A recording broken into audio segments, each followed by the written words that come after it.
मोरे घड़ी पनिया पिलाई दी है जान गे, कफन ओढ़ाई दी है टूटत ही जब प्राण गे। मोरे घड़ी पनिया पिलाई दी है जान गे, कफन ओढ़ाई दी है टूटत ही जब प्राण गे।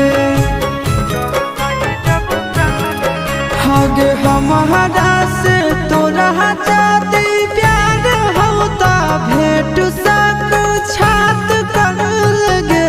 हगे सोनाया रावा हो भरती पाटनवा में आके मुलाकात कर लगे। हगे सोनाया रावा हो भरती